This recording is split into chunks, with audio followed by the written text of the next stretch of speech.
Bonjour, c'est à nouveau Valérie Marcel Keza et je suis très heureuse cet après-midi de pouvoir partager avec vous le sujet de mes réflexions de la journée, voyez-vous. Et c'est très intéressant parce que à observer l'être humain, on découvre en fait que les paroles et les actes des personnes en fait laissent apparaître les motivations profondes, laissent apparaître l'état de cœur des personnes en fait. Et c'est assez intéressant, c'est très subtil et c'est là que l'on se rend compte que la parole de Dieu est véridique quand elle dit que malheur à l'homme qui se confie en l'homme. Ce qui veut dire que même pour se faire confiance à soi-même, euh, notre cœur peut nous induire en erreur. Notre cœur peut nous induire en erreur. Voilà. La parole de Dieu dit aussi que telle voie paraît droite à un homme, mais à son insu, c'est la voie de la mort. Voyez-vous?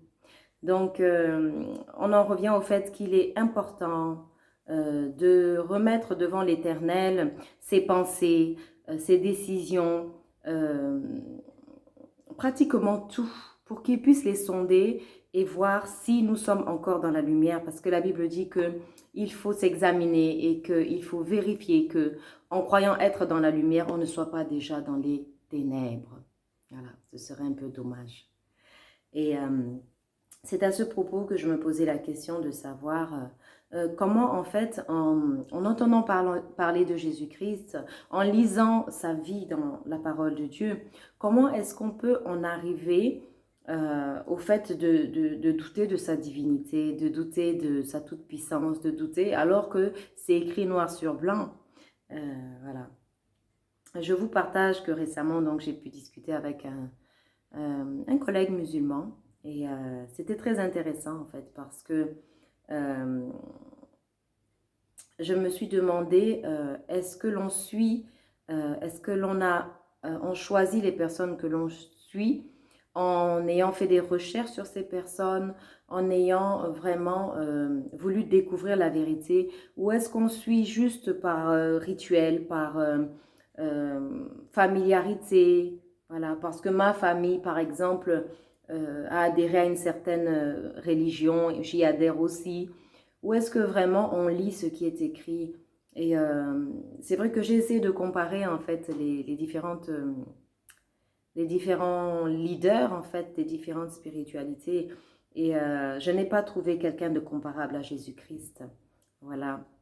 C'était très intéressant aussi de découvrir tout simplement que dans le Coran, Jésus-Christ est décrit comme l'Esprit de Dieu. Jésus-Christ est décrit comme la parole de Dieu.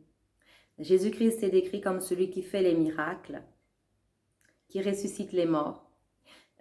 Jésus-Christ est décrit comme celui que Dieu a endormi et a réveillé de la mort, ce qui veut dire ressusciter tout simplement. Et Jésus-Christ est celui qui revient à la fin pour emporter ceux qui auront cru en son message et ceux qui auront adhéré à ce qu'il prêchait, parce que Jésus-Christ, il ne prêchait rien d'autre que l'amour, il ne prêchait rien d'autre que le pardon, il ne prêchait rien d'autre que la puissance de Dieu, hein, la puissance de Dieu, pas seulement en parole, mais il l'appliquait. Hein. C'est pour cela qu'il faisait des miracles, c'est pour cela qu'il réveillait des morts. Et c'est ce qu'il nous a envoyé faire aussi dans le monde, voilà. Et en tant que représentants de Jésus-Christ sur la terre, nous devons le représenter correctement. Mais il y a quelque chose parfois qui nous en empêche, c'est l'état de nos cœurs, parce que nous ne croyons pas sincèrement, parce que nous ne croyons pas vraiment. Voilà, nous confessons certaines fois certaines choses de par la bouche, mais il faut vraiment que ça entre dans le cœur. Il faut vraiment que notre cœur soit sondé. Il faut vraiment que notre cœur soit mis à nu devant l'Éternel des armées. Et parfois, quand les personnes parlent ou lorsqu'elles agissent, on se rend compte de la véracité ou la fausseté, en fait, de ce que cette personne confesse, de ce que cette personne dit croire, voilà, et des doctrines auxquelles une personne peut dire adhérer, voilà. Donc, il est important de mettre tout cela devant le Seigneur et de voir si effectivement ça correspond à ce que Dieu veut. Parce que pratiquer des choses pour les pratiquer, faire des choses pour les faire, sans avoir l'approbation de l'Éternel, ça n'a aucun sens. Ça n'a aucun sens parce que celui qui est le juge extrême, suprême, celui qui finalement a notre récompense entre les mains, c'est l'Éternel des armées. Et nous ne voulons pas travailler en vain. Nous ne voulons pas faire des choses qui n'ont aucune valeur. Voilà. Et c'est très intéressant parce qu'on se demande des fois si on cherche vraiment le Seigneur ou si on se satisfait en fait de doctrines qu'on nous apporte comme ça sans toutefois être convaincu, sans toutefois chercher à savoir si c'est la vérité ou pas. Et il est nécessaire de le savoir avant de choisir. Voilà, c'est comme signer un contrat. On ne peut pas signer de contrat si on n'a pas lu le détail de ce qu'il y avait dans les conditions. Voilà, autrement, on se fait rouler et ce n'est, voilà, c'est une perte de temps, c'est une perte d'énergie et c'est un peu dommage. Voilà. Donc, je vous invite tout simplement à placer devant le Seigneur tout ce qu'on a dans le cœur, ce qu'on a dans nos pensées, ce qu'on a dans nos projets, hein, afin qu'ils sondent et qu'ils voient si effectivement ça correspond à ce que l'Éternel avait prévu et à ce qui est droit, juste, je dirais même parfait. Voilà, parfait parce que l'Éternel est capable de nous donner des choses parfaites. Il est parfait, c'est sa nature. Et nous avons l'habitude trop souvent de nous satisfaire des miettes, de nous satisfaire des choses qui ne sont pas la volonté parfaite de l'Éternel. Voilà, donc notre cœur est à placer devant le Seigneur afin de comprendre, de voir si vraiment ce que l'on confesse de la bouche, par exemple, ou ce que l'on pose comme acte, est-ce que c'est cohérent par rapport à la parole de Dieu? Est-ce que vraiment quand on dit qu'on aime le Seigneur Jésus-Christ, quand on dit par exemple, crois au Seigneur Jésus-Christ et tu seras sauvé, le verbe croire ici, dans son origine, signifie agir en conséquence de ce que l'on confesse en fait. Ça ne signifie pas tout simplement avoir une pensée, mais vraiment que ça se traduise dans des actes, que ça se traduise dans des positions que l'on prend. Voilà. Et de toutes les façons, si quelqu'un n'est pas profondément convaincu, ça finit par se voir. Mais quand quelqu'un a une conviction profonde, ça se voit parce que ça se reflète dans ses positions, ça se reflète dans les actes que cette personne va poser. Et on peut tromper les gens pendant un certain temps, mais sur la longueur, sur la durée, les choses se révèlent. Les choses se révèlent. C'est pour cela qu'il est important des fois d'analyser les personnes quand elles parlent, quand elles agissent. Voilà, et c'est pour ça aussi certainement que la parole de Dieu dit que nous les reconnaîtrons à leurs fruits. Voilà, nous les reconnaîtrons à leurs fruits et nous connaissons les fruits de l'Esprit de Dieu. C'est la paix, la joie, voilà, la bonté, la bénignité, la patience, la douceur. Voilà, et ce sont des choses difficiles, ce sont des choses qui ne sont même pas falsifiables. Voilà, on peut essayer de faire semblant un petit moment, mais on ne pourra pas le faire sur la longueur, sur la durée.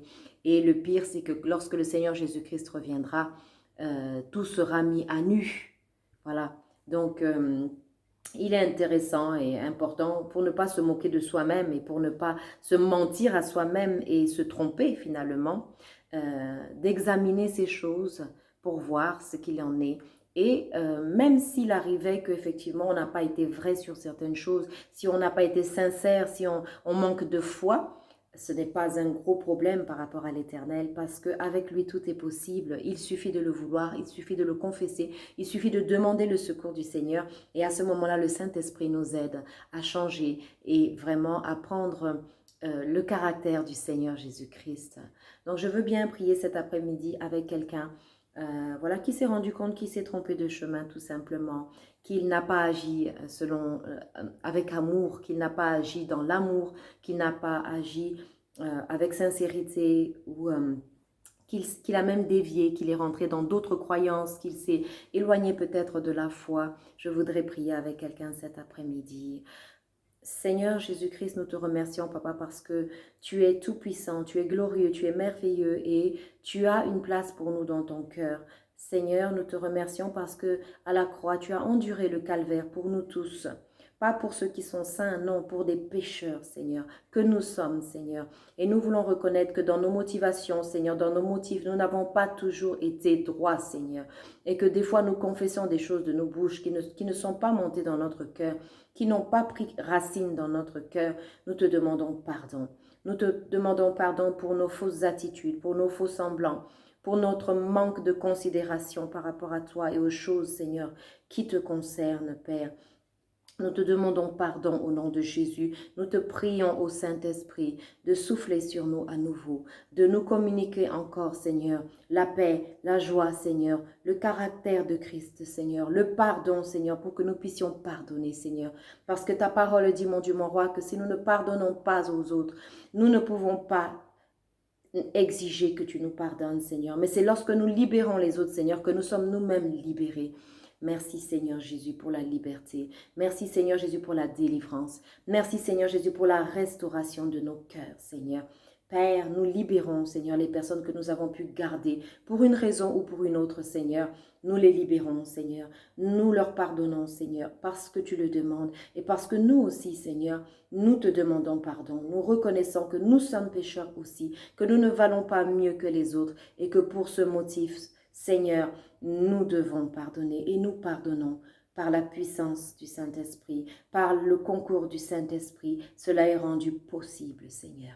Je prie, Seigneur, pour une guérison des cœurs. Je prie, Seigneur, pour une restauration, Seigneur, des cœurs. Que tout ce qui était brisé, tout ce qui avait été blessé, Seigneur, puisse être guéri maintenant par la puissance du Saint-Esprit. Seigneur, tu restaures nos vies.